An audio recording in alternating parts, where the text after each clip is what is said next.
and welcome to another episode of Mindset Over Matter.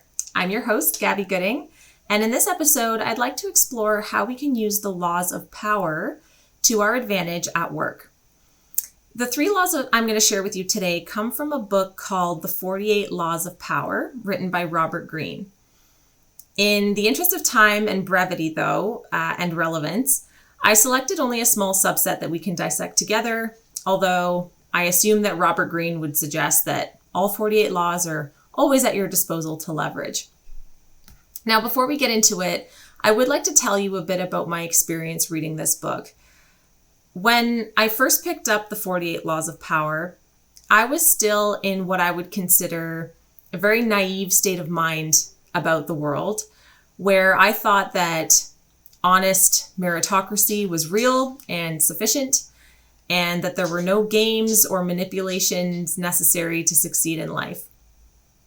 When I started reading the 48 Laws, I actually felt quite put off by the tone and the content of the book, because it unveiled a side of life that I was still very much in denial about.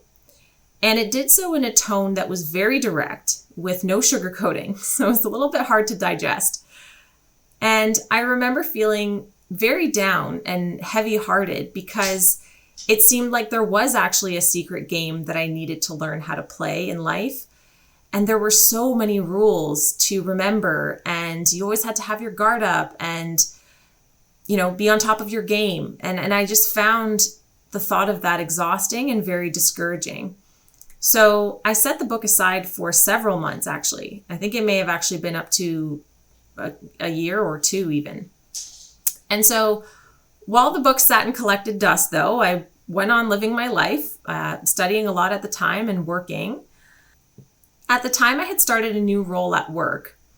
And it was my first experience in a national office role, whereas previously I held a customer-facing role.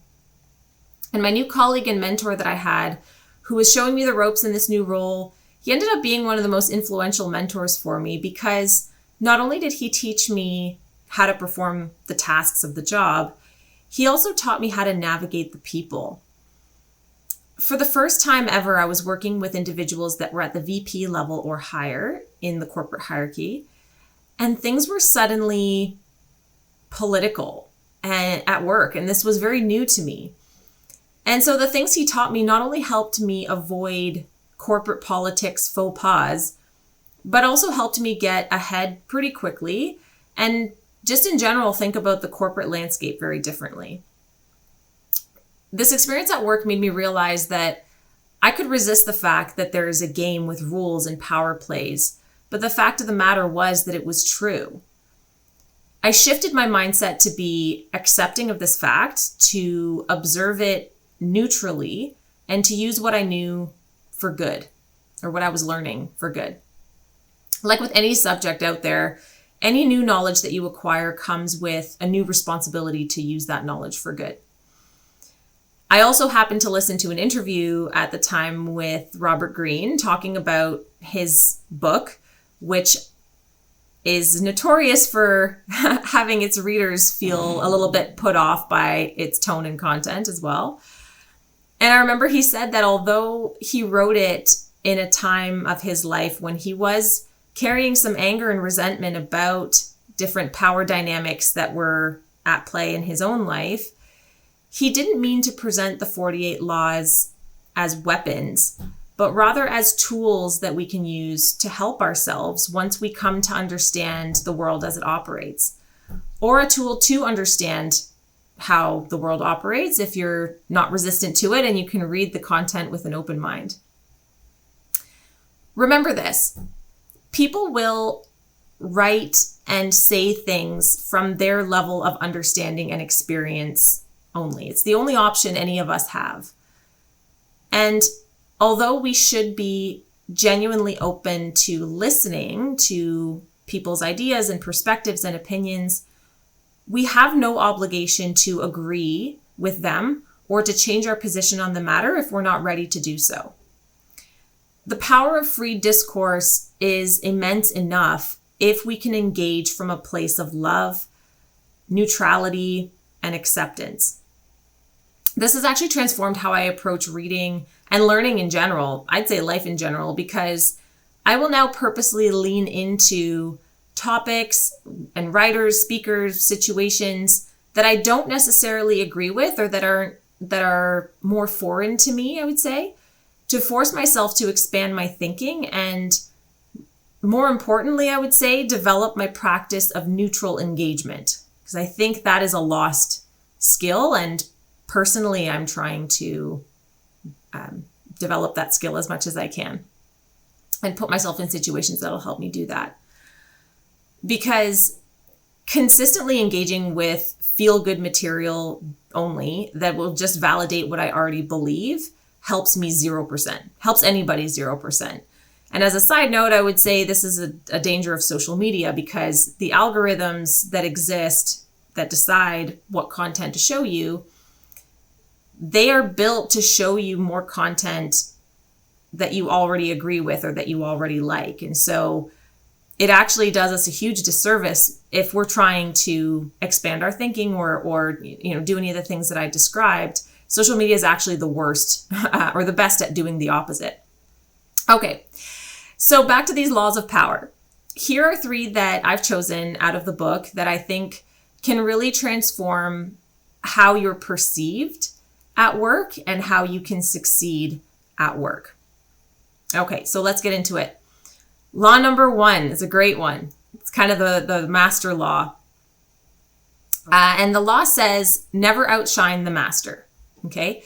In the author's words, I'm going to present it the way that the author presents it, and then I'll share my thoughts afterwards. So in the author's words, always make those above you feel comfortably superior. In your desire to please and impress them, do not go too far in displaying your talents, or you might accomplish the opposite, inspire fear and insecurity. Make your masters appear more brilliant than they are, and you will attain the heights of power. Okay. So if you're anything like younger me who first picked up this book, you may have reacted adversely to him saying that last part there, and you will attain the heights of power. It seems like power still has a strong pejorative connotation. And to those, especially to those of us who are still in the process of accepting how the world works and which forces are truly at play, because power dynamics do exist, it's a hard thing to accept, but it is true. So if it makes the quote any easier to process for you, feel free to read that last part as, instead of you will attain the heights of power and you will succeed. Okay, success reads a lot more positively, even though it is possible to succeed at someone else's expense, but I digress. Okay, so this idea of not outshining your master or your boss in a work context is critical. Do not make it seem like you know more or can do better than he or she can. If you have a difference of opinion, address it privately. If you are in a meeting and he or she says something blatantly wrong or promises something impossible, do not say anything publicly that would suggest so.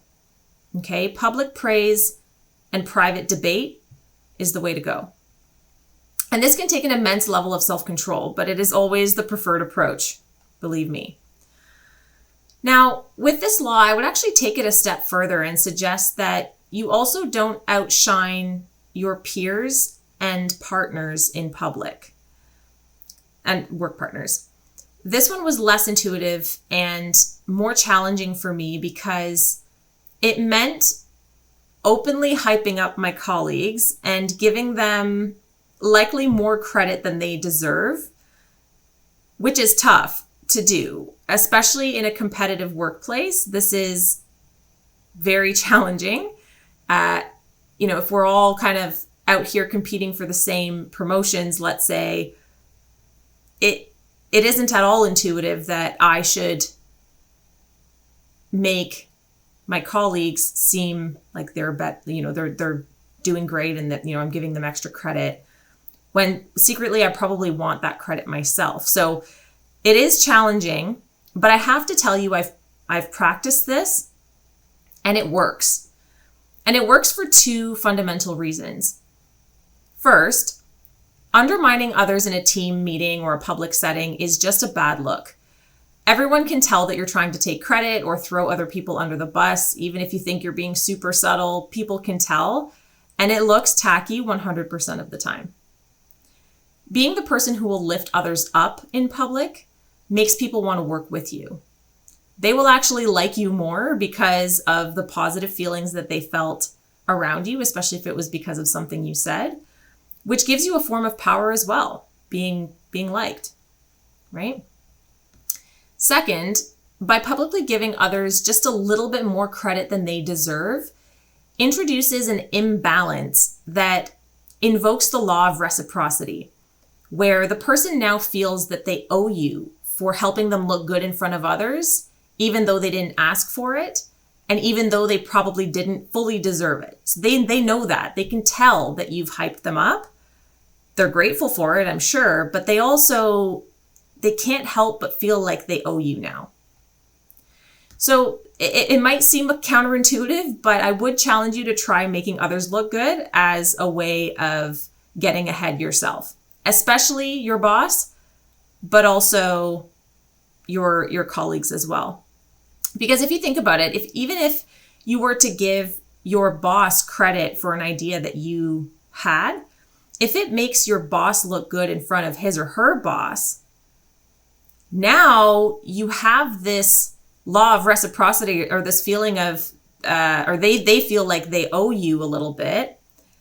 And having your boss owe you it's a really good person to have you owe something, right? Or you know what I'm saying, right? It's a good person to owe you a favor back, right? And I would even take that a step further too, which we're actually going to get into that in the next law. But I would think about, what is it that matters to my boss that I can actually help with or give them credit for or support them with in the background, right? This is where working smart and not hard comes into play. Because if I can understand what matters to my boss, then those are the things that I'm going to lean into and maybe be willing to give up credit for, so that then they're going to, because it mattered to them extra, they're going to feel like they owe me even more. And, from there, it just becomes easier, right? So something to think about there. Okay, so enough of law number 1. Law number 13 is the next one that I picked out. And the law says, when asking for help, appeal to people's self-interest and not their mercy or gratitude. In the author's words, if you need to turn to an ally for help, do not bother to remind him of your past assistance and good deeds. He will find a way to ignore you. Instead, uncover something in your request or in your alliance with him that will benefit him, and emphasize it out of all proportion. He will respond enthusiastically when he sees something to be gained for himself. Okay, here's one I had a really hard time accepting. My younger self would have said, well, that can't be true. People are good and they like to help. This may be true to some degree with some people, but I would argue that most people like to help because it makes them look good, and or because you will owe them later. And the rest who may help out of the goodness of their heart also have a limit before they start feeling like they're getting taken advantage of. What I've learned is this: goodwill is a limited resource, self-interest is not. Think of it this way. In every interaction, we are dealing with a person on the other side who is constantly performing a cost-benefit analysis to determine whether they want to participate in something or not. This is natural. Whether we realize it or not, we all do that because humans are wired to very quickly calculate whether engaging in a certain behavior will cost them more than it's worth or not. So, like it or not, the person on the other end is wondering what's in it for them. And the more skillfully you can position that to them from the beginning, the more likely you are to get what you need. The thing I love most about this law is that it gets us thinking about what the other person might want or need, which forces us to put ourselves in their shoes. So this is kind of what I was getting at with think about what matters to your boss, and then give credit and, hype them up accordingly. So this ability to put ourselves in their shoes and think about what matters to them is an incredibly valuable skill. I cannot overstate how important I think this is and how much I think that we should consider this at all times in all scenarios. In my day-to-day interactions at work and outside of work, I am constantly observing and thinking about what the other people around me might want or need, which allows me to anticipate their needs, validate them in ways I know matter to them, even if it wouldn't matter to me. I can present them with opportunities that they want, even on a very small scale, or things that they want, or even read their minds. I've had people tell me that I'm like a mind reader, or I'm finishing their sentences, or I say things or I do things before they even have the chance to.